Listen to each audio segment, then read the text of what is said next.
AP ఎన్నికల ఫలితాల రోజు జగ్గయ్యపేటలో దారుణ ఘటన జరిగింది. బైక్పై ఎన్టీఆర్ బొమ్మ స్టిక్కర్ వేసుకున్నాడని ఓ యువకుడిని బెదిరించి స్టిక్కర్ తీయించారు వైసీపీ నేతలు. ఈ ఘటన జరిగిన కొద్దిసేపటికే ఆ యువకుడు అనుమానాస్పద రీతిలో బైక్ యాక్సిడెంట్లో మృతి చెందాడు. దీనికి కారణం వైసీపీ నేతలే అని యువకుడి తల్లిదండ్రులు ఆరోపిస్తున్నారు. తన కొడుకును చంపి యాక్సిడెంట్గా చిత్రీకరిస్తున్నారని ఆవేదన వ్యక్తం చేస్తున్నారు. పోలీసులు అధికారులు స్పందించాలని కోరుతున్నారు. న్యాయం జరిగే వరకు పోరాడతామని చెబుతున్నారు. బొమ్మ బండికి వేసుకోవటం తప్ప ఆ బొమ్మ వల్ల నా పిల్లగాడిని చంపుతారా? పార్టీయే ఆ పార్టీ మాది. మా ఓటు పుట్టిన కానించి అదే పార్టీ మాకు.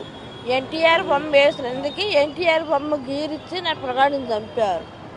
అది తప్ప నా పిల్లగాడికి న్యాయం జరగాల. ప్రభుత్వం అయ్యే న్యాయం చేయండి నా కొడుక్కి అన్నా కూడా ఎవరు కూడా మేము చేస్తున్నాం అంటున్నారు కానీ ఎవరు ముందుకు చేసిన వాళ్ళు లేరు. మేము న్యాయం కోసం పోరాడతాము. తను బైక్ మీద ర్యాలీ ఉత్సవంగా వెళ్తున్నారు సార్.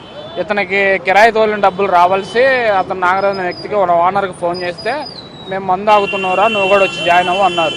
సరేలే అని ఈడు బండి వేసుకొని వెళ్ళాడు. అక్కడికి వెళ్ళాక ఈడు మెల్లో టీడీపీ కండవా బండి మీద స్టిక్కర్ ఎన్టీఆర్ గారు స్టిక్కర్ చూసి రా మీ పార్టీ గెలిచిందారా నువ్వు అట్రా ఎట్రా అని ఆ స్టిక్కర్ పీకేయటం, ఎన్టీ రామారావు గారు స్టిక్కర్ పీకేయటం, దాన్ని వీడియో తీసి వాళ్ళ వైసీపీ గ్రూపుల్లో పెట్టడం అలాంటిది జరిగిన ఆ ఘటన జరిగిన ఒక గంట 2 గంటల్లో మళ్ళీ శవం అయ్యి రోడ్డు పక్కన యాక్సిడెంట్గా క్రియేట్ చేసి పిల్లగాడిని మర్డర్ చేసి శవం అయ్యి పక్కన పెట్టారు.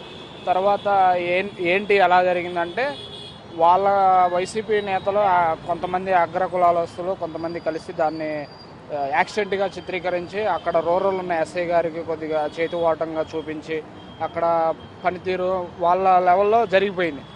ఇప్పుడు పార్టీ అయిపోయింది కదా, అయిపోయినా సరే వాళ్ళ నెట్వర్క్ నడుస్తుంది.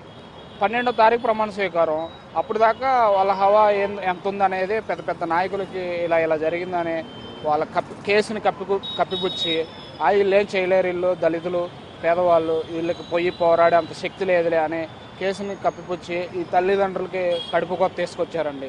19 సంవత్సరాలు అతను 3 సంవత్సరాలు డ్రైవింగ్ వృత్తిలో ఉన్నాడు. ఫస్ట్ అప్పుడు ఎస్ఐ గారు కూడా ఆల్కహాల్ తీసుకున్న తర్వాత యాక్సిడెంట్ అయింది అని చెప్పారు. కానీ యాక్సిడెంట్ ఆల్కహాల్ తీసుకున్నట్టు ఆర్ఎఫ్ఎస్ఎల్ రిపోర్ట్లో నో ఆల్కహాల్ అని వచ్చింది. చేతికి దెబ్బ తగిలి దవడకి తలకి తగిలిందని వచ్చింది. కానీ ఆర్ఎఫ్ఎస్ఎల్ రిపోర్ట్ పూర్తిగా యాక్సిడెంట్ అని కూడా క్లారిటీ ఇవ్వలేదు. ఈ కేసును ముందుకు తీసుకెళ్ళడానికి కూడా అసలు పెద్దలు ఎవరో కూడా సహకరించట్లేదు. దీని పరంగా న్యాయం కావాలని మేము ఈరోజు టీవీ ఛానల్ కోరడం జరిగింది.